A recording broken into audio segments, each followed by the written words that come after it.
Dan Umar radhiyallahu anhu sangat tahu bahwasanya tidak boleh melakukan perbuatan bid'ah. Jadi itu bukan bid'ah sebenarnya gitu kan. Karena beliau malah mengetahui ada hadis Bukhari yang lain yang berbunyi dari sholat malam 2 rakaat dan tidak ada batasnya. Dan Umar radhiyallahu anhu sangat tahu bahwasanya tidak boleh melakukan perbuatan bid'ah. Jadi itu bukan bid'ah sebenarnya gitu kan.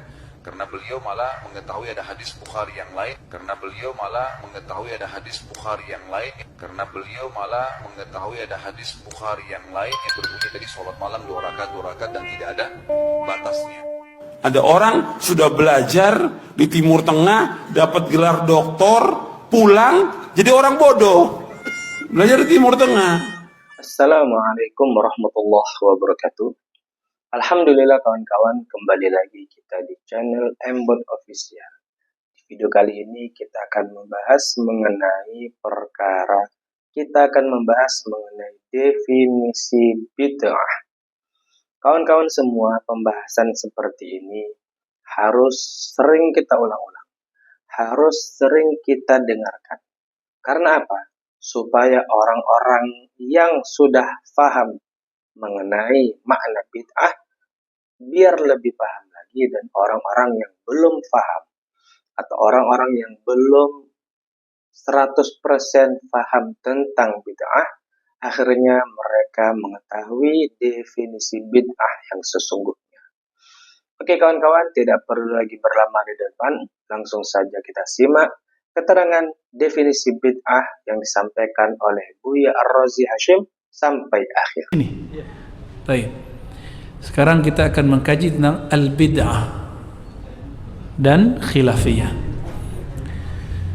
Sahabat-sahabat karena Allah, ikhwan akhwat fillah, al-bid'ah bahasa Arab itu di Quran ada muncul kalimatnya satu, ma kuntu bid'an minar rusul, itu ketemu di Quran ya. Tidaklah aku bid'an minar rusul. Apa arti bid'an di situ? Bid'an berarti membuat yang baru-baru dari ajaran para nabi. Berarti ajarannya Nabi Muhammad SAW itu sama dengan ajaran Nabi Adam, bukan ajaran baru. Yang beda itu cuma syariatnya. Bid'ah secara bahasa Arab ternyata satu akar kata dengan kata badia. Allah bernama Badia, Badi'us samawati wal ard. Apa arti badia? Yang mencipta tanpa perlu konsep sebelumnya. Maka dalam istilah orang Arab, jika saya membuat satu produknya sudah ada yang konsep yang lain, lalu saya perbaharui, disebut ibda ya. Lalu perbaharui dan beda dengan yang lain, maka disebut ibda. Tapi kalau sama ya disebut imitasi ya. Badi, Allah mencipta tanpa perlu ada kayak ya master plan. Allah nggak perlu, semuanya sudah ada dalam ilmunya. Nah, ini yang disebut badia. Maka badia itu terjemahannya, kalau terjemahan kasarnya boleh disebut maha pembid'ah. Tapi kan nggak ada orang terjemah begitu. Tapi maknanya adalah al-khaliq biduni misalin sabiq. Pencipta yang mencipta tanpa ada contoh sebelumnya. Itu secara bahasa. Lalu kita masuk secara makna. Maka pemaknaan secara bahasa tidak boleh dipakai. Nggak boleh dipakai. Sholat secara bahasa artinya apa? Doa, zikir. Jadi kalau ada orang sebelah sana mengatakan saya sudah sholat, ternyata dia cuma zikir, kita nggak sebut dia sholat. Wah, jangan-jangan orang ini kebatinan ya, maka tidak disebut sholat. Kawan saya ada yang puasa tapi dia makan. Saya tanya, kamu puasa apa mas? Aku puasa lisan, dari ngomong yang jorok-jorok gitu. Itu puasa nggak? Enggak. Itu nggak disebut puasa, karena syarat puasa bagi kita ada rukunnya, ada syaratnya. Nah ini kebatinan ya, hati-hati. Bapak saudara makan Allah, dalam hal ini maka ulama kita pun berbeda definisi. Ini coba lihat, jangankan ustadz, sahabat aja beda definisi tentang bid'ah. Suatu kali Omar datang kepada khalifah setelah Nabi, gelarnya Khalifatul Rasul, Abu Bakar As-Siddiq radhiyallahu taala anhum ajma'in. Umar mengatakan kepada Abu Bakar, wahai Khalifatul Rasul, wahai Khalifah Rasulullah, para hufaz sudah banyak yang terbunuh, udah ratusan yang mati. Kalau engkau tidak membuat satu keputusan penting, yaitu mengumpulkan bahan-bahan Al-Quran, maka Al-Quran bisa hilang. Maka kumpulkanlah Al-Quran, kata Umar. Umar ini kritis, tapi nggak main hujat. Kritis bukan main. Apa kata Abu Bakar? Hal naf'al ma lam yaf'alhu Rasulullah sallallahu alaihi wasallam. Apakah kita akan buat sesuatu amalan, perbuatan, keputusan yang Nabi tidak buat? Berarti definisi bid'ahnya Umar beda nggak dengan Abu Bakar? Bagi Abu Bakar, kalau Nabi tidak buat berarti itu bid'ah. Tapi bagi Umar, jika ini ada maslahat, ada kebaikan di dalamnya lebih banyak dari keburukannya, maka tidak disebut bid'ah. Ini riwayat ada di Sahih Bukhari dan Muslim, bahwa makna bid'ah itu berpindah. Akhirnya kata Abu Bakar, Umar selalu berbicara kepadaku, berbicara terus, mendebat. Dan inilah debat yang ilmiah, debat yang menghasilkan ilmu. Apa kata Abu Bakar? Hatta ara ma ra'a, sehingga aku melihat, memahami apa yang dia pahami, maka aku menyetujui perkataan Umar. Dan itu lamanya bukan main. Umar mendebat Abu Bakar As-Siddiq. Maka kita mendebat pemerintah itu perlu, mengkritisi penguasa itu perlu, tapi melaknat tidak. Bisa bedain? Seperti Umar mengkritisi mereka, mengkritisi para penguasa di zamannya. Lalu mereka udah sepakat, datanglah Umar, datanglah Abu Bakar kepada Zaid bin Sabit, sahabat termuda yang hafiz Quran. Apa kata Abu Bakar? Ya Zaid bin Sabit, tolong engkau kumpulkan Al-Quran. Kata siapa? Abu Bakar. Begitu juga Umar. Ya betul, hai Zaid, kami sudah sepakat mengajak kamu untuk mengumpulkan Al-Quran. Apa kata Zaid? Sama kalimatnya seperti Abu Bakar mengatakan, hal taf'ala ma lam yaf'alhu Rasulullah sallallahu alaihi wasallam. Apakah kamu buat sesuatu yang Nabi tidak buat? Sama nggak konsepnya? Berarti dalam konsep Zaid, bid'ah itu awalnya apa? Sesuatu yang tidak dibuat Nabi sallallahu alaihi wasallam. Ternyata dijelaskan oleh Umar, seperti Umar menjelaskan ke Abu Bakar. Apa kata Zaid? Sehingga aku memahami apa yang dipahami Umar. Lalu Abu Bakar mengatakan, hai Zaid, kamu adalah pemuda yang paling hafal Quran, yang paling kuat hafalannya, paling bagus pekerjaannya. Jika bukan engkau siapa lagi? Apa kata Zaid? Lau amartani binaqli jabalin ila jabalin la fa'altuhu. Kalau engkau perintahkan aku memindahkan gunung terlihat nggak? Ya. Kalau hafalan Quran gimana? Terlihat nggak? Bisa nggak kita ngelihat ini orang hafal Quran? Kalau kulhu kayaknya hafal semua nih ya. Tapi kalau yang lain nggak pasti hafal, nggak mesti hafal ya. Lalu gimana? Kata beliau, kalau aku disuruh memindahkan gunung terlihat, bisa aku lakukan. Tapi kalau mengumpulkan hafalan Quran, betapa sulitnya. Tersembunyi di rumah-rumah orang, di dada-dada orang. Akhirnya Zaid minta persetujuan, minta istikharah kepada Allah dengan kalbunya, dan dia menerimanya. Walhasil terkumpullah Quran, tapi belum disalin. Disalin. Dikumpulkan itu di rumah Hafsah. Umar berkuasa, Abu Bakar wafat. Umar radhiyallahu taala anhu, karena di saat itu tidak terjadi kematian, ya, kewafatan, kesyahidan ulama-ulama sahabat yang hafiz Quran, maka tidak ada gebrakan untuk mengumpulkan Quran, untuk menyalin Quran. Lalu baru di zaman Utsman, ketika Huzaifah al-Yamani pergi ke Irak. Di Irak ada 2 kota besar, belum ada Baghdad saat itu. Yang ada cuma Basrah dan Kufah. Apa nama kotanya?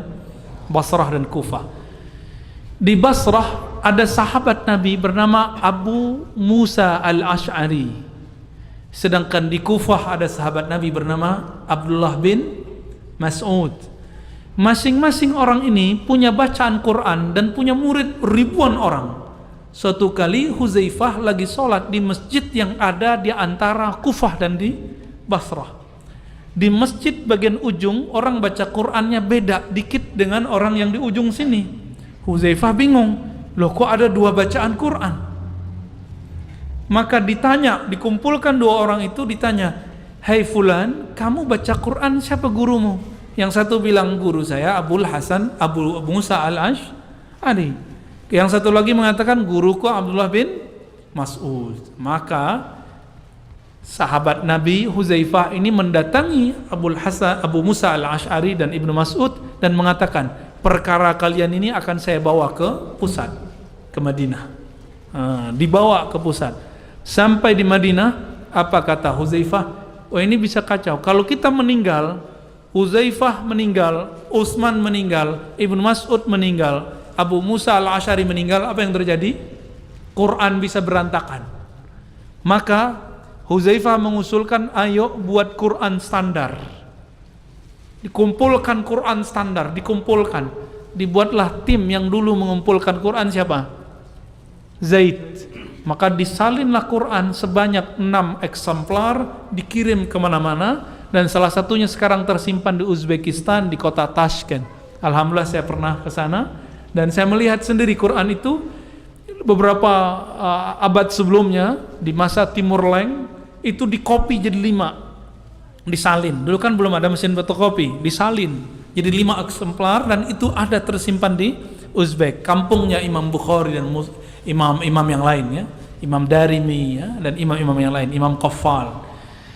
Sahabat dimulakan Allah, coba lihat, ternyata salah satu produk bid'ah itu hari ini bernama mushaf. Antum punya mushaf nggak? Ya, sekarang mushafnya lah masuk ke handphone. Jika bukanlah Umar, si bapak pembid'ah, melakukan ini, Zaid bin Sabit menyetujuinya, Abu Bakar meridhoinya, maka kita hari ini akan kebingungan. Yang bisa sholat cuma yang hafiz Quran. Maka Umar, Abul Bid'ah, Umar itu bapak pembid'ah. Ketika membuat inovasi lain, apa inovasinya? Tahu inovasinya Umar? Membuat tarawih berjamaah. Apa kata Umar? Ni'matul bid'atu hazihi. Senikmat-nikmat bid'ah itu ini. Seandainya semua bid'ah itu dolalah, tentulah Umar awwalu man dhalla. Umar adalah orang pertama yang sesat dalam bab bid'ah. Ada yang berani bilang Umar sesat? Yang berani itu udah masuk ke Rafidhah ya, Syiah yang tercela. Kenapa? Karena mereka mencela para sahabat Nabi. Syiah Rafidhah. Besok pagi kita bahas ya. Bapak hari Jumat, apa hari Ahad? Hari Sabtu ya. Sabtu Pak Ahad ya, terserah antum deh ya.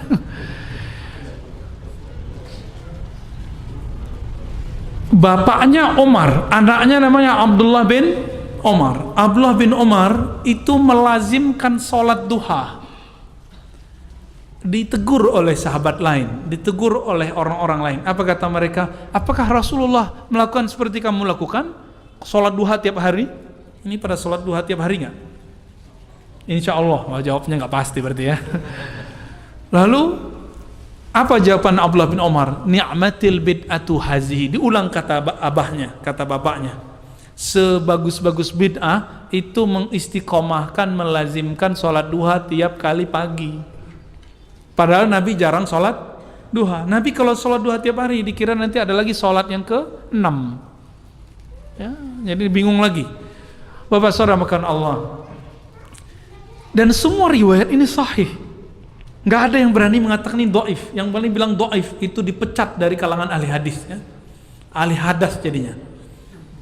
Nggak ada ahli hadis yang berani mendhaifkan riwayat ini. Kalau ada, berhadapan dengan ribuan ulama ahli hadis. Lalu gimana kita memahami permasalahan ini? Oh, ternyata ada satu hadis yang sangat seksi. Kullu bid'atin dhalalah. Ini kan banyak dibaca ya. Depannya innal hamdalillah nahmaduhu wa nasta'inuhu ba'ma ba'du. Sampai ke amma ba'dunya menakutkan sekali. Iyyakum muhdatsatil umur fa inna kulla muhdatsatin bid'ah. Kan gitu kan? Emang Nabi gitu ngomongnya? Hah? Nabi gitu enggak ngomongnya? Kayak orang marah-marah gitu ya? Enggak. Nabi itu berbicara seperti qaidul jais, bukan berarti Nabi marah-marah. Tapi semangat maksudnya. Tapi bukan marah-marah ya. Jamaah kan bengong. Loh, aku kok dimarahin marah khotib, salah apa gitu ya. Bingung kan? Tiba-tiba khotibnya marah-marah. Iyyakum muhdatsat. Biasa aja baca hadis. Iyyakum muhdatsatil umur. Jauh-jauhlah dari perkara baru dalam agama. Fa inna kulla muhdatsatin bid'ah. Setiap muhdatsah itu bid'ah. Setiap perkara baru dalam agama itu bid'ah. Wa kullu bid'atin dolalah. Wa kullu bid'atin dolalah. Apa artinya? Setiap bid'ah itu sesat. Di riwayat yang lain ditambahkan wa kullu dolalatin finnar. Setiap yang sesat masuk neraka. Hadis ini ternyata dimulai dari kalimat iyyakum muhdatsat. Kalimatnya pakai muhdatsat. Itu taknya itu ada alifnya. Muhdatsat. Asalnya ada muhdatsah. Jamak dari muhdasah. Bukan muhdas tapi muhdasat. Apa indikasinya? Jadi ternyata perkara baru jika negatif dalam bahasa Arab ditambahin tak marbutah itu negatif. Biasanya begitu. Namun tidak semua yang muhdas itu bid'ah. Tapi kalau muhdasah pasti bid'ah.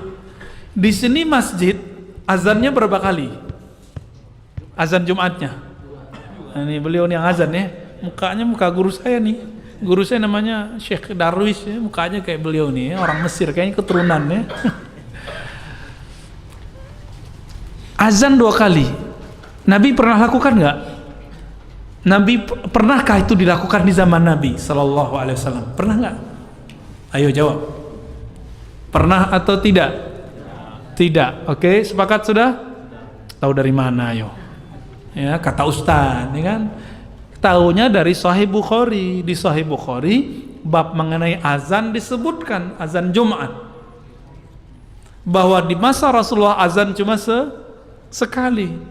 Ketika di zaman Utsman radhiyallahu taala anhu terjadi pelebaran Islam, kemudian orang tambah rame, di pasar juga tambah rame. Akhirnya supaya orang punya prepare, isti'dad, persiapan, maka Utsman buat bid'ah. Apa bid'ahnya? Azan dulu. Bedanya kalau sekarang kan orang sudah masuk dulu baru azan pertama, baru azan kedua. Kalau masa Utsman tidak, 1 jam atau setengah jam sebelum masuk waktu, sehingga orang ya datang. Kalau kita kan cukup sudah setal murotal selesai ya. Berarti udah siap-siap tuh. Maka kita pertahankan 2 azan itu karena ingin melestarikan bid'ahnya Utsman. Pak ahli bid'ah. Ini beliau ini ahli bid'ah ini. 2 kali azan soalnya. Kira-kira gimana? Tiba-tiba ada yang nyeletuk. Jika ada sahabat buat, Nabi buat, maka dahulukan Nabi. Enggak pula ikut sahabat. Nah, ini orang suul adab sama sahabat. Ini biji-biji Syiahnya ada ya. Dia nggak sadar kalau dia punya kecenderungan untuk merendahkan sahabat Nabi. Utsman ketika buat azan itu 2 kali itu tidak disebut bid'ah. Kenapa? Di situ ada maslahat. Maka Ibnu Qayyim, Imam Salafiyah, murid Syekhul Islam Ibnu Taimiyah, mengatakan kullu maslahatin din. Setiap yang ada maslahatnya itu bagian dari agama. Setiap yang ada maslahat, apa arti maslahat? Manfaat kebaikan, itu agama.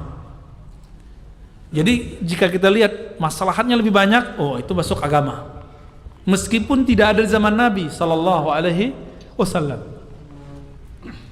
Jadi Abu Bakar pembid'ah, Umar pembid'ah, Utsman juga bid'ah. Utsman ada 2 tadi ya, Quran dibuat, terus azan. Apalagi bid'ah Utsman memugar masjid, itu dibentak juga oleh sahabat yang lain. Ente buat satu yang enggak dibuat Nabi. Kata Utsman, kamu kan nggak ngerti, ini masjid sudah sesak. Sampai-sampai Aisyah melarang perempuan pergi ke masjid karena masjid sudah sesak, sudah penuh oleh para ikhwan-ikhwan, para laki-laki. Perempuan nggak bisa lagi sholat di masjid. Maka Utsman memugar masjid. Udah berapa bid'ah itu? Ya, udah berapa bid'ah itu?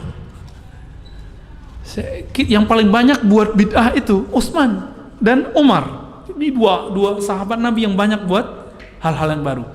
Maka Bapak saudara makan Allah, jika bid'ah itu nyata di kalangan sahabat, maka kita nggak boleh terjemahkan kullu bid'ah itu sesat, kecuali ada bid'ah yang mana yang sesat, sehingga kata-kata Nabi ini tidak bisa jadikan bumerang untuk menghujat sahabat Nabi, ya kan? Suatu kali Muaz di Kitabul Iman, dalam bab iman dalam Sahih Bukhari, mengatakan kepada kawan-kawannya, Ta'al nu'min sa'atan, ta'al nu'min sa'atan, ayo ngumpul kita beriman sesaat. Lalu disebutkan, lalu mereka yusabbihunallah, mereka bertasbih berjamaah, bertakbir berjamaah, baca wirid berjamaah. Itulah sejarahnya zikir berjamaah. Apakah namanya yasinan, maksurat, mabit, muhasabah, terserah. Itu nama aja. Isinya apa? Isinya zikrullah. Berarti itu nu'min sa'atan, beriman sesaat. Iman itu menggetarkan kalbu, menyadarkan pikiran, maka itu disebut iman. Maka Bapak saudara makan Allah, kalau begitu mungkinkah kita mengatakan kullu bid'atin dolalah? Seperti pemahaman sebelumnya. Apa makna bid'ah tadi? Semua yang tidak dilakukan Nabi. Gak mungkin, berarti terjemahan bid'ah kita salah. Lalu terjemahan bid'ah yang tepat apa? Apa lagi? Ternyata Imam Salafi sendiri sudah beres sama dia, gak usah kita debat-debat sebenarnya. Siapa tadi imamnya? Ibnu Qayyim dan Ibnu Taimiyah rahimahumullah. Apa kata Ibnu Taimiyah dalam Iqtida' Shiratal Mustaqim? Ini pernah saya bahas sebelumnya. Al-bid'atu ma lam yadulla alaihi dalilun syar'i. Kita udah ulang-ulang ini sampai berbuih-buih mulut ini, tapi kok nggak ngeh juga ya. Mungkin karena hidayah itu milik Allah, bukan milik kita ya. Bid'ah itu yang tidak ada dalil syaraknya. Nah sekarang kita tes ilmu hukumnya, ilmu usul fikihnya. Berapa macam sumber hukum dalam Islam? Coba, hukum Islam itu sumbernya dibagi dua. Ada yang disepakati, ada yang masih diperdebatkan. Yang disepakati ada berapa? 4. Al-Quran, bukan hadis, sunnah. Orang ahli hukum nggak pernah ngomong hadis kecuali sunnah. Orang ahli usul ngomongnya sunnah, gitu ya. Bedain ya, karena sunnah beda sama hadis. Di hadis disebutkan bahwa hidung Nabi mancung, kulitnya merah-merah dikit. Itu hadis apa sunnah? Hadis artinya berita, khabar. Kalau sunnah, makana hukman syar'iyan, yang tergolong hukum syarak baru disebut itu sunnah. Beda dengan sunat ya. Kalau sunat bahasa kita, sunat khitan atau sunat hukum ya. Nah, Bapak saudara makan Allah. Jadi apa nih kira-kira maknanya nih? Kata sunnah atau hadis?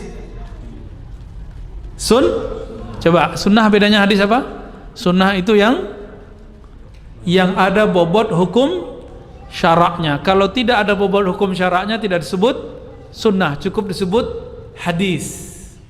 Contoh, Nabi SAW istrinya 9, itu hadis, bukan sunnah.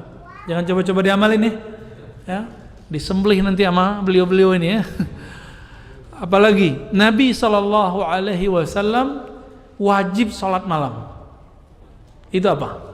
Itu hadis. Kalaupun disebut sunnah, sunnahnya harus ada sifatnya. Sunnah khasah, sunnah khusus buat Nabi SAW. Taib. Lalu yang ketiga, ijma. Ijma itu artinya apa? Ittifaq al-mujtahidin ba'da asrin nubuwah. Kesepakatan, konsensus ulama-ulama, bukan ulama sembarangan, mujtahidin. bukan ustadz biasa, bukan doktor, apalagi LCMA, bukan. Siapa? Mujtahidin. Saya belum mujtahid. Jadi doktor itu bukan gelar mujtahid. Mujtahid itu orang yang sudah mampu memproduk satu hukum, langsung dia ambil dari Quran dan Sunnah dan hasilnya jelas. Itu disebut dengan mujtahid. Namun sekarang mungkin orang itu bisa jadi mujtahid dalam satu bab, tapi tidak mujtahid dalam bab lain. Itu sangat mungkin. Kalau semua nggak mungkin hari ini, persoalan tambah rumit. Dr. Badi' Said Al-Laham, guru kami, ditanya, kalau menurut Anda ada mujtahid sekarang yang bisa buat mazhab baru sekarang, menurut kamu siapa? Jawaban beliau, Syekh Wahbah Zuhaili. Pernah dengar nggak? Nah, nanti cari sendiri di Google ya. Sekarang kan gurunya antum kan Google. Syekh Wahbah Zuhaili, cari itu. Siapa itu makhluk ya? Taib. Yang keempat apa? Qiyas. Qiyas contohnya kita kalau berzakat di sini pakai kurma atau pakai beras atau pakai duit. Tuh, duit kok, udah nggak pakai beras kok ya. Berarti antum udah pakai qiyas, analog. Di zaman Abu Hanifah dituduh sebagai makhluk najis oleh Hamad bin Zaid cuma karena membolehkan zakat fitrah dengan yang senilai dengan makanan pokok. Tapi sekarang nggak ada tuh. Semua lembaga zakat membolehkan, bahkan gesek aja boleh. Pencet-pencet doang di HP boleh, di handphone. Ya. Kok bisa? Ternyata pendapat Abu Hanifah yang wafat tahun 150 baru tidak dianggap bid'ah setelah tahun 2000. Setelah tahun 1400-an. Berarti sekarang. Artinya selama lebih dari 13 abad pendapat beliau dianggap bid'ah. Jadi jangan-jangan kita ini loadingnya kelamaan. Akhirnya perkara itu udah nggak bid'ah lagi kok. Ulama sudah menemukan dalilnya nggak bid'ah. Kita masih mengatakan dia bid'ah. Ya. Jadi saya curiga nih, orang yang suka bid'ahkan itu dia nggak tahu dalil aja. Loadingnya belum selesai. Ya. Jadi kalau kita bilang, lihat, oh ini orang lagi loading gitu aja ya. Kalau di zaman kita punya apa dulu? Pentium 1. Ini Pentium 1 kayaknya dia ya. Komputernya masih Pentium 1. Taib. Lalu ada yang diperdebatkan. Sebagian ulama mujtahid make, sebagian tidak. Contohnya maslahat. Imam Malik make. Apalagi uruf, tradisi, kaul atau amal ahli Madinah. Imam Malik pakai amal orang Madinah. Apalagi ada namanya istishab, ada namanya qaulus sahabi. Oh macam-macam ya. Itu diperdebatkan oleh para ulama. Walhasil ternyata sumber hukum itu tidak hanya Quran dan Sunnah, tapi juga ada selain Quran dan Sunnah. Maka Imam Ibnu Taimiyah mengatakan bid'ah itu dibagi dua. Ibnu Taimiyah nih yang bagi. Tapi pengikutnya sekarang bilang apa? Bid'ah itu semuanya sesat. Ibnu Taimiyah bagi. Apa kata Ibnu Taimiyah? Ada bid'ah namanya syar'iyyah, bid'ah menurut syara'. Contohnya sholat subuh jadi 3 rakaat tuh ya. Saking rajinnya sholat subuh. Atau nanti punya sholat birrul walidain, sholat ini, sholat itu kan diperdebatkan, ada yang bid'ah kan tidak. Segala macam ini. Yang tidak ada dalilnya menurut Ibnu Taimiyah disebut bid'ah. Tapi beliau kemudian mengatakan apa? Ada bid'ah kedua namanya bid'ah lughawiyah, bid'ah secara bahasa. Sama kayak sholat secara bahasa tadi artinya apa? Zikir atau doa. Tapi sholat secara istilah artinya yang dimulai dengan takbir ditutup dengan salam. Jadi bid'ah secara bahasa yang Nabi tidak buat. Berarti bid'ah secara istilah apa? Yang tidak ada dalilnya, baik dalil yang disepakati yang 4 tadi atau dalil yang diperdebatkan. Di mana munculnya khilafiyah? Kan judulnya itu. Kalau dalilnya 4 ini tidak ada khilafiyah, nggak boleh ada. Kalaupun ada, maka itu orang pasti jahil. Pasti dia nggak ngerti. Jadi kalau Quran, Sunnah, Ijma, Qiyas masih ada yang khilaf di situ, berarti dia kurang update ilmunya. Faham? Lalu khilafiyah artinya perselisihan, perdebatan, persengketaan. Kapan itu muncul? Ketika orang berdalil dengan dalil yang tidak disepakati. Contohnya apa tadi? Maslahat, kemaslahatan. Contohnya, hari ini orang beda pendapat nggak mengenai hukum BPJS? Ya, tapi nggak usah lagi lah antum udah berdebat ya. Ada orang Jerman datang ke rumah sakit, salah satu rumah sakit Dompet Duafa di Parung. Di situ gratis. Orang Jerman nyengir aja. Oh, di kampung kami, di negeri kami semua rumah sakit gratis. Kaget orang-orang rumah sakit itu. Ya. Makanya kemudian orang-orang kesehatan belajar ke negeri-negeri maju ini. Ternyata Bapak Saudara makan Allah, di negeri maju itu pajak dan asuransinya tinggi. Makanya kalau masuk rumah sakit nggak berbayar. Kita cuma diminta BPJS 100.000 per bulan. Keluar dulu fatwa bid'ahnya. Ya. Betapa naifnya ya. Habis itu jelek-jelekin orang-orang BPJS. Nah ini saya nggak bela-bela karena saya bukan ASN, jadi saya nggak ada urusan. Saya cuma lagi berbicara bab maslahat. Sekarang orang susah, orang tidak susah, semuanya bisa berobat nggak? Kenapa? Karena pakai maslahat, nggak ada di Quran, nggak ada di Sunnah, nggak ada di Ijma, nggak ada di Qiyas. Ada nggak dalil? Pakailah BPJS, ada nggak? Nggak ada. Dalilnya itu pakai maslahat, pakai maslahat dalilnya. Dulu Ibnu Abbas tidak mau sujud di atas sajadah. Apa kata beliau? Kekasihku Muhammad tidak pernah sujud di atas sajadah. Sujudnya di atas pasir, lantai. Akhirnya kataraknya tambah parah. Dan di akhir hayat beliau buta. Itu siapa? Sahabat Nabi Ibnu Abbas. Karena beliau bukan karena beliau nolak maslahat, tapi karena bab malu kepada Rasulullah SAW. Nah ini beda bab, bukan menolak maslahat. Tidak pernah menolak maslahat. Oleh karena itu, semua maslahat itu adalah agama. Ya, oke. Jadi wajar kalau ada orang yang menghalalkan BPJS dan mengharamkan BPJS. Contoh yang kedua, ini bukan masalah liberal nggak liberal. Ini masalah faham tidak faham. Bank hukumnya apa? Gimana hukum bank? Bukan bank jual bakso, bukan ya? Apa hukumnya? Ada yang ini doh beda pendapat nih ulama Riau nih ya. Boleh, tak boleh.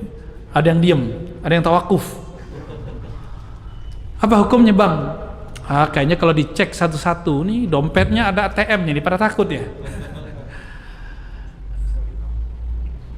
Ternyata bank tidak pernah ada di zaman Nabi, benar nggak? Karena tidak ada di zaman Nabi, maka tidak dibahas di Quran, tidak dibahas di Sunnah, tidak disebutkan di Ijma, tidak ditentukan di Qiyas. Kapan bank itu ada? Belakangan.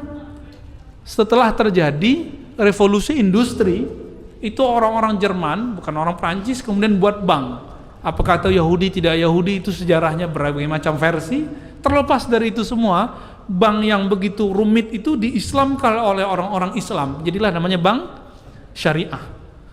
Tidak syariah ataupun syariah pun, bank itu dua-duanya tidak ada di zaman Rasulullah. Makanya sekarang ada gerakan anti ribawi, tapi maksudnya anti bank.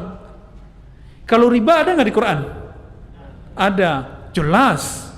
Allah menghalalkan baik, mengharamkan riba. Wa harramar riba, mengharamkan riba, jelas ayatnya, nggak ada perdebatan. Kalau ada orang menghalalkan riba, kafir. Tapi kalau dia menghalalkan bank, belum tentu kafir. Tergantung definisinya tentang apa? Apa definisi bank? Lembaga ribawi. Wah, itu udah jelas kafir tuh. Tapi kalau lembaga mediator antara sang punya modal dengan peminjam, itu sudah beda definisi. Di zaman Nabi, apakah rentenir-rentenir itu tempat menyimpan duit? Tempat menyimpan duit nggak? Nggak ada. Kita bisa nggak nabung ke tukang ribawi terentenir di zaman Nabi? Nggak bisa. Maka aktivitas yang ada di bank tidak semuanya ribawi. Itu sebabnya muncul khilafiyah. Yang bilang ini ada maslahatnya, bilang ini tidak haram. Yang bilang, wah ini ada tambahan ini. Kullu qardin jarra naf'an, setiap transaksi pinjam meminjam yang melahirkan tambahan manfaat, benefit, fahuwa riba, itu riba. Ini hadis dhaif tapi dipakai jadi dalil. Muncullah dua kelompok. Sampai hari ini nggak selesai itu. Ini bukan masalah ini orang liberal atau tidak liberal. Masalahnya kemampuan baca dalilnya sejauh mana. Jadi ada teman saya jelaskan begini, wajar itu Ar-Razi itu orang UIN itu kan liberal. Loh, dari mana UIN liberal? Yang nuduh UIN liberal, saya khawatir dia su'ul khotimah, Pak. Saya khawatir dia su'ul, karena sudah banyak ulama dan wali Allah tamatan UIN, percaya kalau enggak? Ya, udah banyak ulama dan wali Allah tamatan UIN. Antum coba jelek-jelekin UIN, itu sama aja dengan menyakiti hati ulama. Kalau kita nggak sepakat sama seorang dosen itu liberal, ya itu urusan dia, bukan urusan institusi.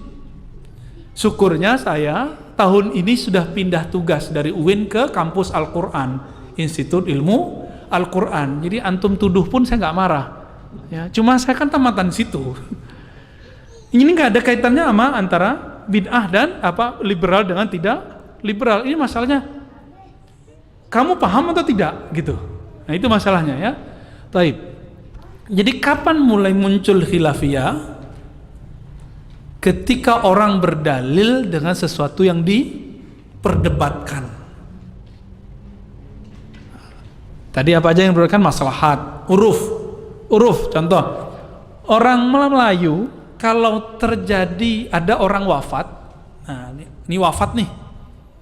Biasanya apa yang dilakukan selama 7 hari? Yasinan, oke. Benar, tahlilan. Itu masuk kemana? Ada nggak di Quran? Bacalah Yasin kalau ada orang meninggal, nggak ada kan? Ada di hadis, tapi hadisnya dhaif. Namun disahihkan 2 imam, kita sudah bahas dulu ya. Di sini juga saya bahasnya.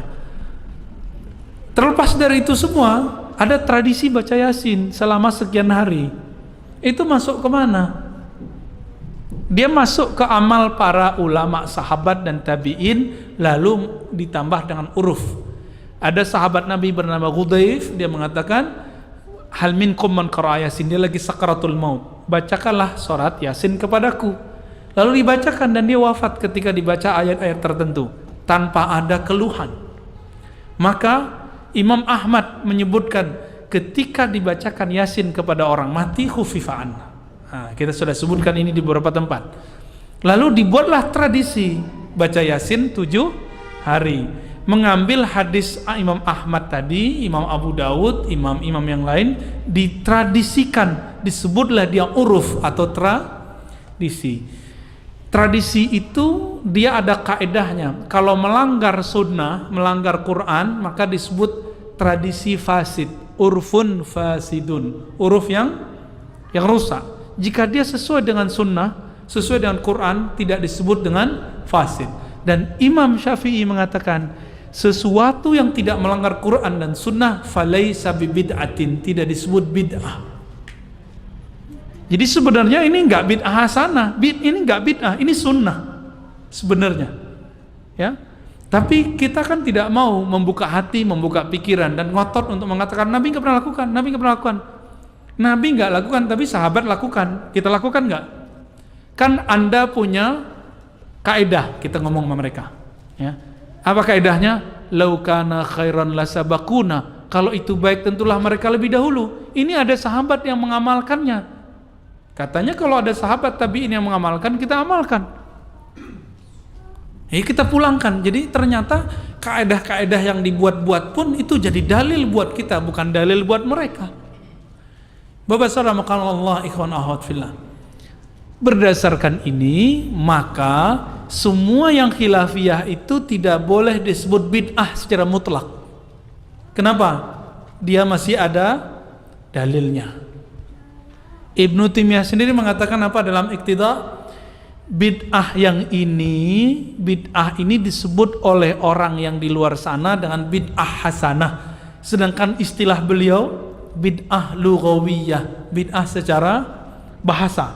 Maksudnya apa? Nabi nggak buat, tapi Umar buat. Apakah Umar pelaku bid'ah sesat? Tidak. Umar pelaku bid'ah, tapi bukan bid'ah syariat, tapi bid'ah secara bahasa. Berdasarkan ini semua, kalau kita simpulkan, tidak semua perkara baru yang kita lihat secara zahir dia baru dalam ilmu pendalilan. Siapa tahu ada dalilnya, ya, ada dalilnya. Kalau masih ada dalilnya dan benar cara memahami dalilnya, dia tidak disebut bid'ah. Kira-kira seperti itu, ya. Dulu jangankan ini, ngaji pakai mimbar ala orang-orang gereja itu dianggap bid'ah, disebut podium, ya. Tapi lama-lama hari ini kayaknya kalau masjid gak punya mimbar begitu gak keren. Berubah makna bid'ah tergantung pemahaman maslahat. Jadi ada bid'ah yang qat'i, bid'ah yang pasti melanggar hal-hal yang qat'i. Tapi jika bid'ah itu untuk perkara yang khilafiyah, yang masih diperdebatkan, jangan-jangan itu belum tentu bid'ah, ya. Jangan ulang sejarah Hamad bin Zaid mengatakan Abu Hanifah najis, Abu Hanifah syubhat. Jangan ulang sejarah itu. Siapa tahu itu tidak syubhat, tidak najis. Itu, ya. Cukup kan? Oke, kita cukupkan. Kalau ada pertanyaan, tafadhal. Alhamdulillah kawan-kawan, itulah tadi keterangan dari Buya Ar-Razi Hashim tentang definisi bid'ah. Masih ada satu video lagi tentang tanya jawab seputar amaliyah Ahlus Sunnah wal Jamaah. Mari kita simak video ini sampai akhir.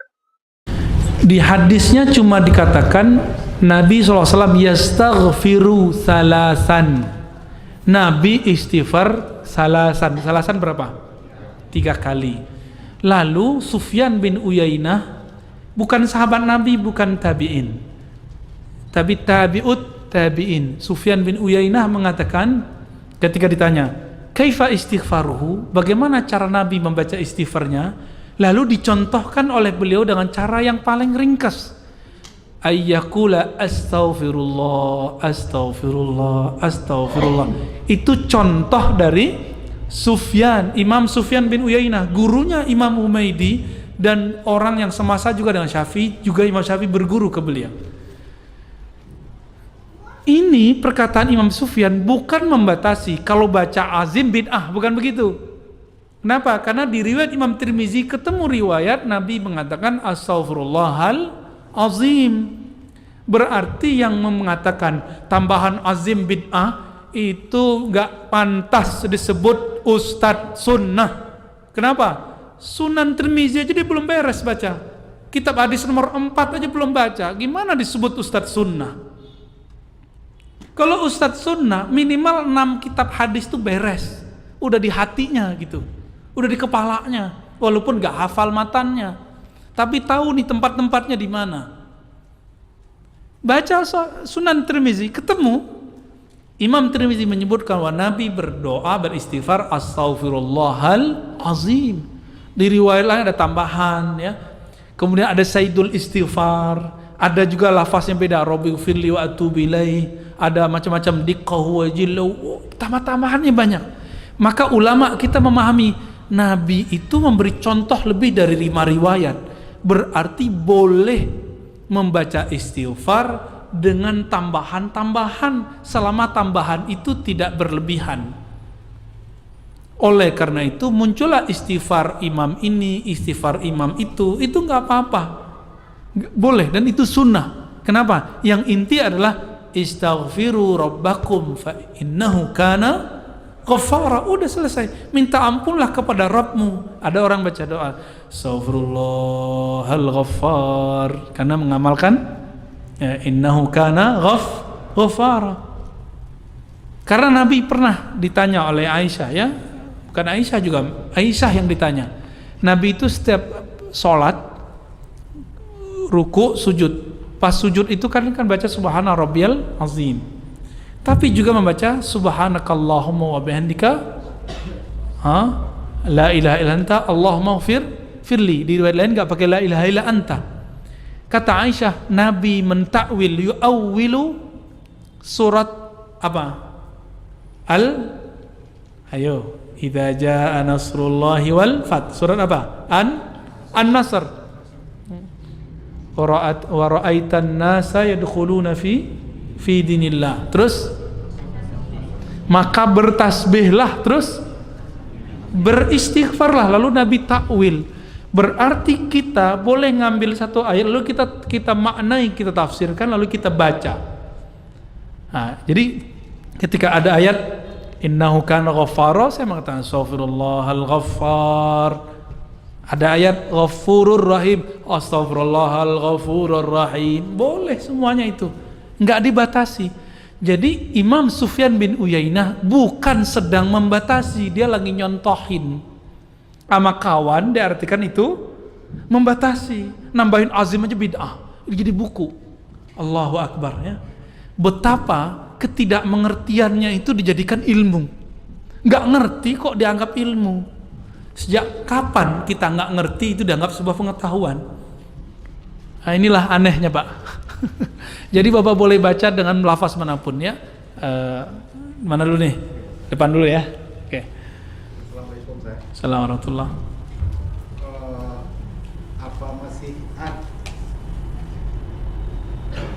apa masih ada ulama sekarang mengistilahkan tentang hukum bank konvensional tentang ribanya?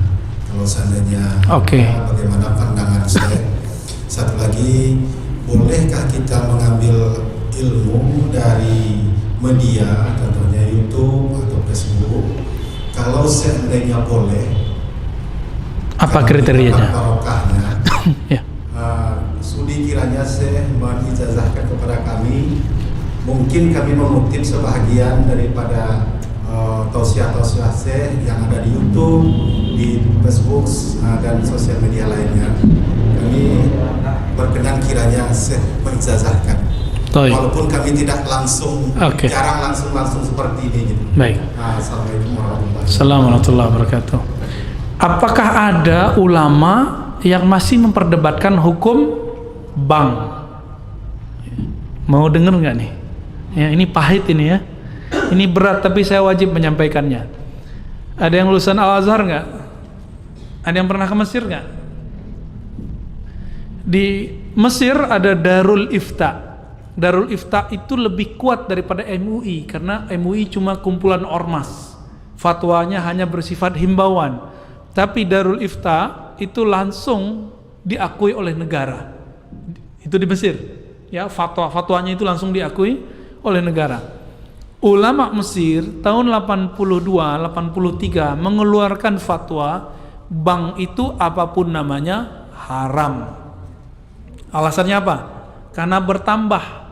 Ada yang bertambah, bunga apapun namanya disebut dengan riba. Tapi Syekh Tontowi di tahun 87, 88, 89 mengeluarkan pendapat baru, boleh. Tapi pendapat pribadi. Akhirnya di tahun 90-an, 2000-an, ulama-ulama Darul Ifta dan ulama-ulama Azhar kemudian mengkaji kembali. Hasilnya tahun 2003 Darul Ifta Mesir menfatwakan bahwa bank itu halal. Gimana itu? Wah, Ustadz ini liberal lagi nih. Kalau aneh liberal, maka Al-Azhar liberal. Ada yang berani bilang Azhar liberal? Ya. Darul Ifta liberal, ada yang berani bilang itu. Nah, liberal itu bukan itu. Liberal itu yang ngomong agamanya nggak pakai kaidah. Itu baru liberal namanya. Ya. Apa itu liberal? Yang ngomong agama nggak pakai kaidah, kaidahnya tak berkaidah gitu. Ulama Darul Ifta itu rata-rata ulama Azhar semua. Apa fatwa mereka? Bank itu sudah kami kaji lama, maka kami merevisi fatwa yang tahun 80-an itu. Jadi di kalangan ulama sendiri ada revisi. Masa yang bukan ulama maksain ulama? Ustadz kadang takut sama jamaah, akhirnya Ustadz terpaksa juga ikut-ikut sama selera jamaah. Tapi kata guru kami ya, menanggapi perdebatan itu. Syekh Ali Mustafa Yaqub, Kiai Ali Mustafa Yaqub itu punya buku. Ada ikan tuna kok pilih bawal gitu. Ada ikan apa yang gede-gede itu? Ikan kakap kok pilih teri. Maksudnya apa?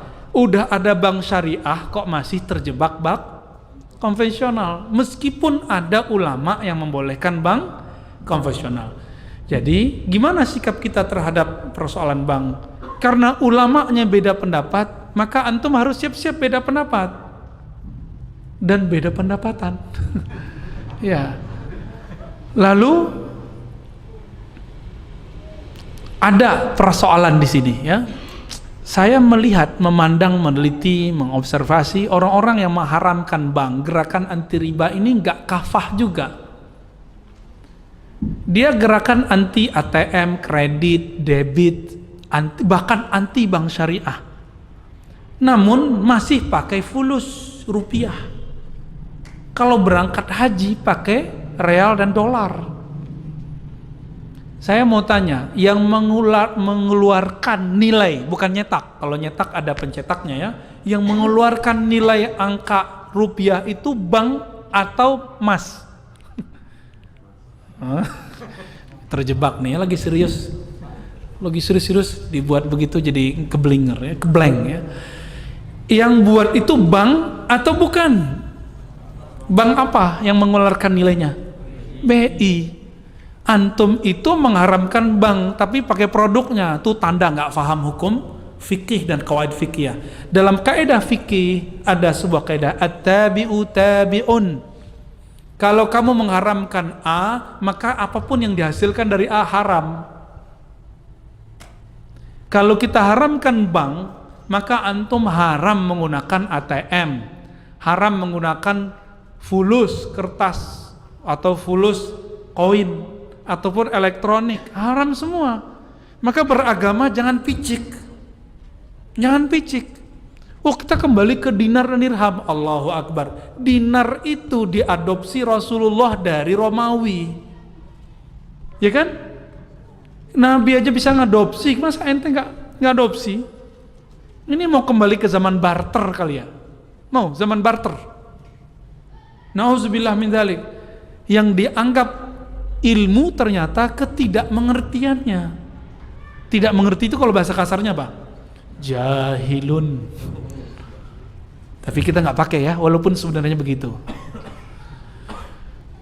Jadi ulama kita beda pendapat. Saya sudah tanya ke MUI di pusat, ternyata MUI yang mereka masuk ke DSN, Dewan Syariah Nasional, itu ternyata pas dicek dompetnya separuh itu bank konven.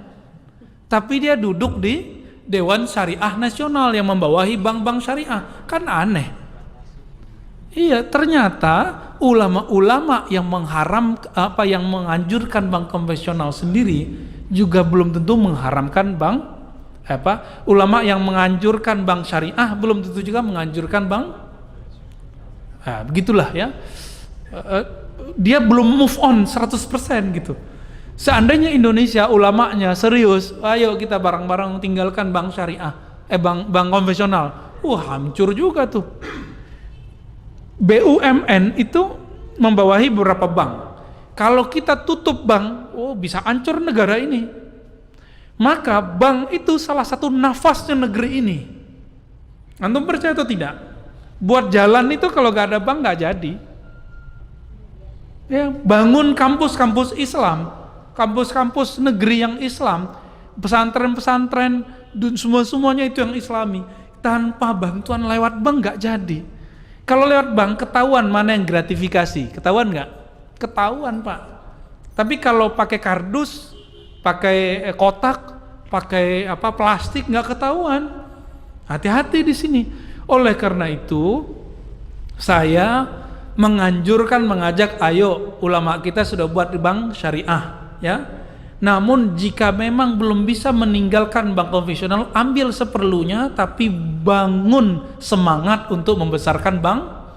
Ustadz kok pelin-pelan? Bukan pelin-pelan, kan antum aja yang belum move on ya. Saya udah 10 tahun sebelumnya, saya nggak pernah pakai bank konven. tapi karena dapat fatwa dari ulama Darul Ifta itu berani lagi terima beasiswa lewat BNI. Ya, habis itu lewat Mandiri, habis itu lewat apa gitu. Ya, akhirnya kata imam-imam kita di Darul Ifta itu, masyayikh kita, siapa yang terkena perdebatan ini, faliyat yuqallid man abaha.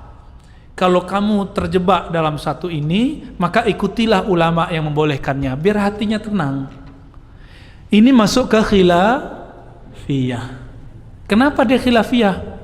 Karena bang tidak ada di Quran, tidak ada di sunnah, tidak ada ijma, tidak ada di. Tapi kalau riba ada di Quran, ada di sunnah, ada di ijma, ada di qiyas. Mengharamkan riba wajib, menghalalkan riba diperdebatkan sampai kiamat nggak selesai. Jangan paksa orang deh ya, jangan paksa orang. Ini ambiguitas orang-orang yang anti bank, kok masih pakai duit. Jangan pakai duit baru antum itu pas gerakan anti ribawinya ya, kira-kira begitu. Bolehkah mengkopi? Silakan dikopi jika antum ngopinya dari channel-channel kawan kita yang sudah duluan ngopi. Jangan dihilangkan nama simbol-simbolnya, tanda jujur. Kalau dalam ilmu hadis disebut dengan orang-orang ini siqah tidak mudallis. Apa arti siqah tidak mudallis? Terpercaya, tidak suka menghilangkan gurunya yang gurunya bermasalah. Misalnya saya gengsi nih nyebutin nama guru saya, langsung ke kakek gurunya, Anfulan. Si fulan yang pertama nggak disebut, itu namanya mudallis.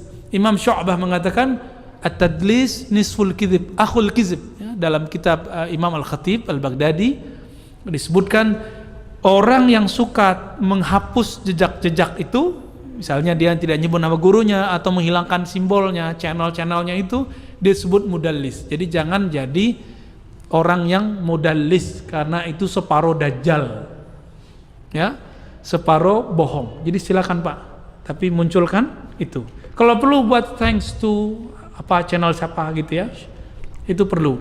Orang capek-capek kok ngerekam, kok kita tinggal ngambil-ngambil doang. Maka perlu ada terima kasih. Itu sudah poin, insya Allah. Jadi saya bolehkan, saya ijazahkan semua. Silakan, tafadhal ya. Tapi ingat Pak, jangan dipotong kecuali selesai satu persoalan. Karena yang memotong tidak sesuai dengan kaidahnya, nanti orang salah paham. Contohnya Syekh Ali Jum'ah itu dipotong kalimatnya. Beliau ngomong la taqrabuz zina.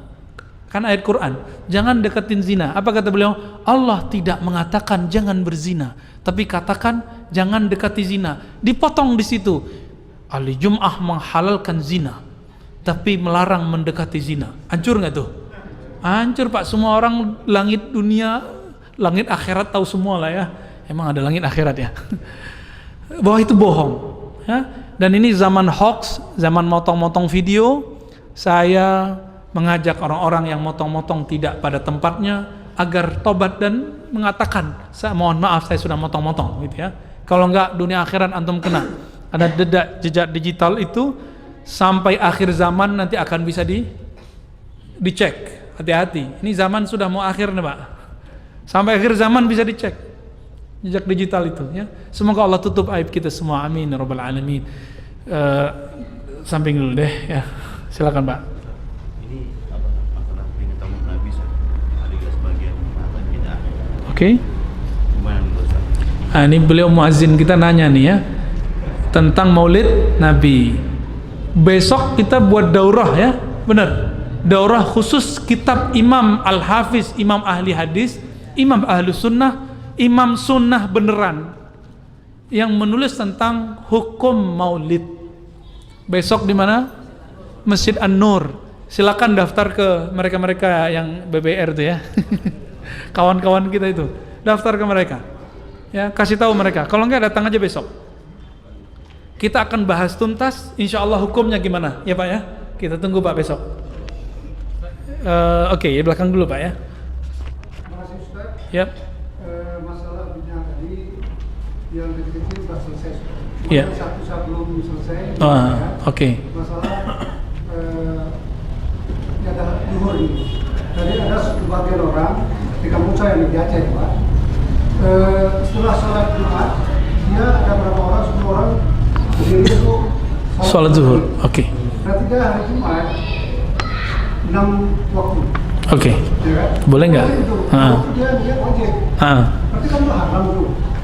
Oke, Satu. ya. Yang kedua, saya di Pekanbaru ini melihat spanduk tertulis seseorang yang tidak yang menggunakan atau memakai celana di bawah tumit neraka jahanam. Jadi saya mengadu data tumit saya biasa Iya. profesional. Bapak yang mana nih? Jadi kalau dijelaskan tadi bahaya nih. Iya, iya. Pak siapa Pak? Pak Senior. Pak Junaidi. Al-Ashi, ya, bahasa Arabnya Aceh itu Al-Ashi, ya, orang Aceh. Taib. Sholat zuhur setelah sholat Jumat. Sholat zuhur setelah Jumat itu biasanya dilakukan oleh orang yang bermazhab Syafi'i atau Hanafi yang tasyaddud, yang ketat.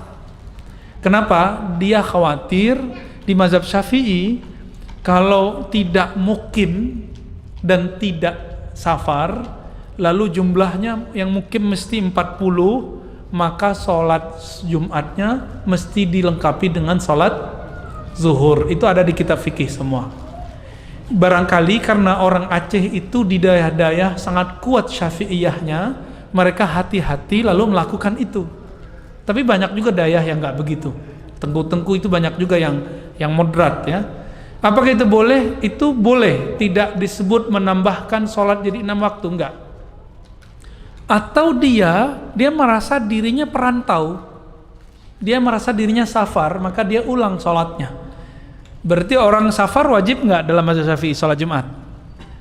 Nggak wajib. Saya udah niat nih, saya mukim di sini 3 hari, baru saya sholat sunatnya sah Pak. Kalau nggak saya nggak sah sholat Jumatnya tadi. Makanya saya nggak mau jadi imam tadi kan. Ya. Khawatir nanti ada yang bermazhab seperti itu. Wah, Ustadz nih baru datang nih ya. Nggak, kita sudah niat iqamah bermukim di sini selama 3 hari. Kan standarnya 3 hari.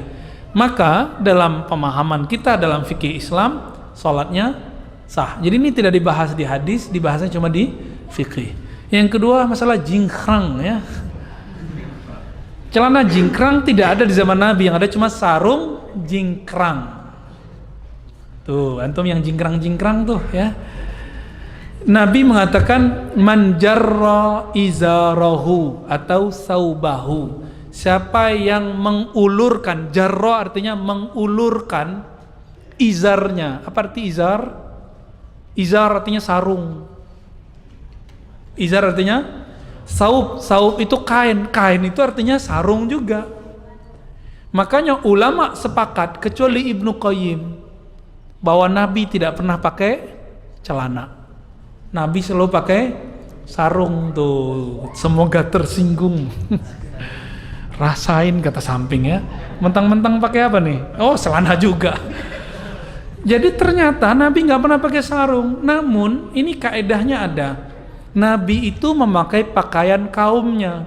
Karena di kaumnya Rasulullah pakai sarung, Nabi pakai sarung. Coba kalau Nabi orang Melayu Riau, mungkin pakai celana, terus ada yang apa tuh, yang sarungnya setengah itu.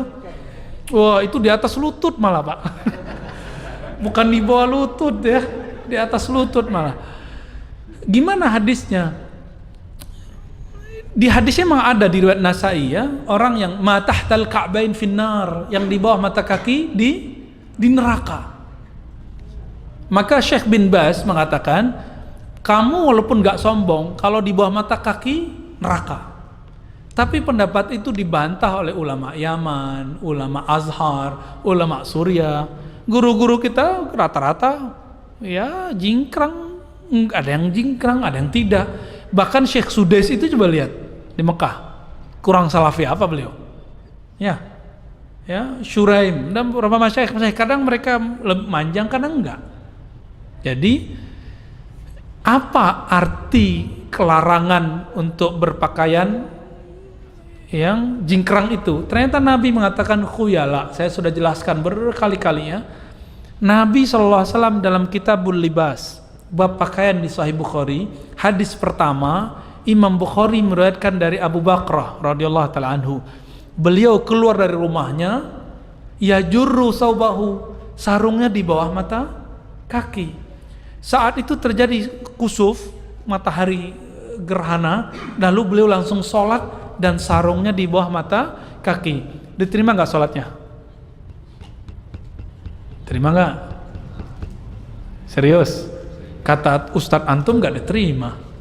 Ya? Yang nggak diterima itu yang khuyala, yang dia berkhayal lagi sholat. Sekarang yang berkhayal bukan yang di bawah mata kaki, yang jingkrang-jingkrang mungkin yang berkhayal. Gua nih pengikut sunnah nih, ya. Terbayang begitu nggak lagi sholat? Kalau iya, sholatnya nggak diterima. Karena dalam sholat kita nggak boleh memikirkan diri, kita harus kemudian tawajjuh ilallah, inni wajjahtu wajhiya, aku hadapkan wajahku kepada Allah, malah mikirin sarung sama celana, ya. Jadi nggak boleh. Jadi silakan yang jingkrang amalkan hadis Ibnu Umar, silakan yang di atas, ya, yang di bawah mata kaki amalkan hadis Abu Bakrah dan Abu Bakar. Kita sudah sebutkan berkali-kali, Abu Bakar kata Nabi, lasta miman sana'a dzalika khuyala. Anda boleh karena Anda tidak sombong. Hadis Bukhari. Kalau nggak percaya buka sendirilah ya. Ya, tafadhal. Pertama saya tanyain, bisakah kita pada saat mata terbuka itu melihat Rasulullah sallallahu alaihi wasallam? Yang kedua, saya ingin tanyain, ada inti hadis itu seperti ini, Ustaz. Rasulullah Islamnya sudah sempurna gitu. Saat Rasulullah meninggal. Jadi ibadah apapun itu sudah sempurna gitu. Itu kawan-kawan kita yang mengatakan kan seperti Maulid kita salah gitu. Sebab Rasulullah sendiri nggak pernah ngelakuin. Kalau gitu nggak perlu ada Quran dong, kan Islam udah sempurna. Nggak ada mushaf. Enggak, itu Quran yang disalah tafsirkan. Al-yauma akmaltu lakum. Surah Al-Maidah ayat 3 ya. Al-yauma akmaltu lakum dinakum. Hari ini aku sempurnakan dinmu. Bukan berarti nggak boleh buat-buat. Kalau nggak boleh buat-buat, kenapa Utsman buat azan 2 kali? Buat Umar buat tarawih 20 rakaat berjamaah. Utsman perintahkan tulis Al-Quran. Ali perintahkan buat harokat. Kenapa ada perintah-perintah itu? Kalau agama sudah sempurna nggak mungkin dong. Yang sempurna itu apa? Syariatnya. Sedangkan pemahamannya mungkin belum sempurna. Bagi kita, bagi Nabi sudah. Makanya antara Abu Bakar dan Umar itu kadang Umar lebih faham, kadang Abu Bakar lebih faham. Berarti pemahaman itu yang sempurna cuma Rasulullah Sallallahu Alaihi Wasallam. Jadi itu bukan hadis, itu ayat yang disalah tafsirkan. Bedakan tafsir dengan ayat. Tafsir itu pendapat makhluk. Kalau ayat itu dari Khalik. Ayat tidak boleh beda, tapi pemahaman tafsir boleh berbeda. Sejak kapan orang tidak boleh mentafsirkan beda sama dia? Emang dia Rasulullah? Enggak kan? Jadi gimana dengan tadi? Ya boleh ya, boleh. Terus mungkinkah Nabi dilihat dalam keadaan jaga? Wah, mau dijawab nggak nih? Saya jawab besok ya. Saya jawab besok ketika pembahasan Maulid. Ya. Nanti kita bahas. Karena Imam Suyuti itu punya pengalaman masalah yang Bapak tanyain barusan. Ini ada pertanyaan mau dijawab nggak nih? Udah jam 2. Saya jawab ringkas saja ya. Katanya karena bid'ah bisa kesurupan. Mana dalilnya? Mana dalilnya? Katanya sekarang zaman dalil. Mana dalilnya? Bid'ah bikin kesurupan. Gitu Umar kesurupan duluan dong Umar. Ya. Jadi saya lihat video Ustadz sebelah, wah siapa nih sebelah nih? Gara-gara salawat nariyah menjadi kesurupan, itu bukan salawatnya. Aduh, saya gergetan deh ya. Coba datang ke klinik ruqyah, dibacain Quran kesurupan nggak? Ya, dibacain Quran kesurupan. Apakah Quran yang bikin kesurupan? Orangnya yang masalah. Kalau ada orang baca salawat nariyah terus kesurupan, bukan salawatnya yang salah. BEGO. Kita agak kesel juga sama orang ini. Gagal faham itu orang. Ya, siapa yang nulis ini? Hati-hati. Tidak semua yang kita pandang itu seperti yang zahirnya. Coba antum semua ke klinik ruqyah, dibacain ayat kesurupan. Kalau gitu keluarkan kaedah Al-Quran bikin kesurupan. Begitu nggak? Kafir ente ya. Masa Quran bikin kesurupan? Masa sholawat bikin kesurupan? Dari mana? Ya ini Nabi nggak pernah buat. Emang nggak boleh buat sholawat baru? Ali buat sholawat baru, Imam Syafi'i buat sholawat baru, imam-imam kita ahli hadis buat sholawat baru. Tapi kalimat intinya sama, Allahumma sholli ala Muhammad. Tambahannya belakangannya itu ekspresi. Itu boleh-boleh aja. Imam Syafi'i, Allahumma sholli ala Muhammad. Kullama zakaraka zakirun wa ghafala an zikrikal ghafilun. Itu ada dalam kitab Imam Syafi'i. Kalau gitu Imam Syafi'i kesurupan Imam Syafi'i itu ya. Allah. Gagal faham ini orang ya. Aliran gagal faham. Apakah benar 1441 ini umur Imam Mahdi 40 tahun? Wow. Dan akan dibayar di Makkah? Enggak, itu hoax. Imam Mahdi betul sudah ada. Cuma di mana kita tidak tahu. Antum gak usah khawatir masalah Imam Mahdi. Pantaskan diri jadi tentara Mahdi. Gak usah pikirkan dia sudah ada, dia dibayar di mana. Gak usah pikirkan itu dulu. Pantaskah kita menjadi tentara Imam Mahdi? Udah pantas belum? Masih sibuk mas sunnah bid'ah ya. Masih sibuk ngata-ngatain orang. Gimana mau jadi tentara Mahdi? Jangan-jangan jadi tentara Dajjal ya. Said Nursi mengatakan Dajjal itu ada di digital. Dulu waktu itu masih ada TV-TV yang jelek-jelek itu ya, di masa-masa beliau itu. Ya, masih masa zaman-zaman sebelum hitam putih malah. Said Nursi, ternyata sekarang terbukti di TV kecil yang ada jadi handphone, smartphone, betapa hoax itu berseliweran setiap hari, setiap saat, setiap detik. Dajjal itu mubalaghah dari dajlun, artinya yasturul haq, yakzib, orang yang menutupi kebenaran dan berbohong. Maka hoax itu ada tentara Dajjal. Kalau antum langsung percaya dengan berita-berita yang ada di WA, siap-siap junudu Dajjal. Hei tentara Dajjal. Tapi kalau tentara Mahdi, in ja'akum fasikum binaba'in fatabayyanu. Jika datang satu kabar kamu tabayyun. Tentara Imam Mahdi, kalau ada orang mukmin, orang Islam lagi bertengkar, lagi berdebat, fa aslihu, islah. Bukan malah memperkeruh, bukan malah melemahkan semangat orang berjuang.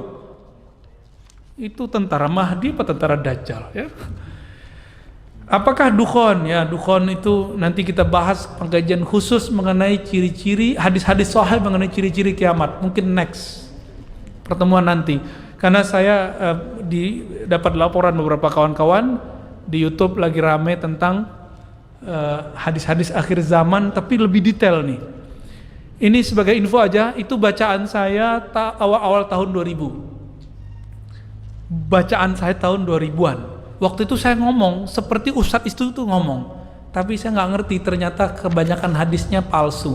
Contohnya hadis umur umat Islam 1500, hadisnya palsu, ditulis oleh Ibnu Jauzi, diperkuat oleh Imam Al-Qahtani, kemudian juga Imam Mulali Al-Qari, kemudian Imam Suyuti ya.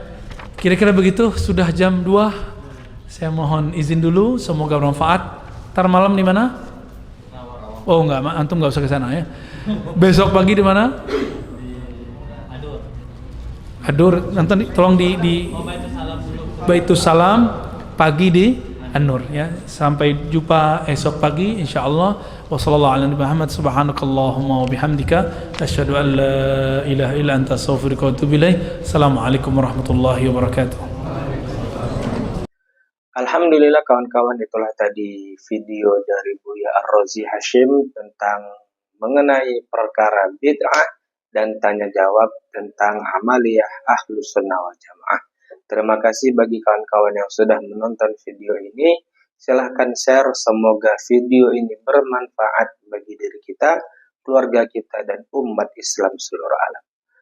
Wabillahi taufiq wal hidayah. Assalamualaikum warahmatullahi wabarakatuh.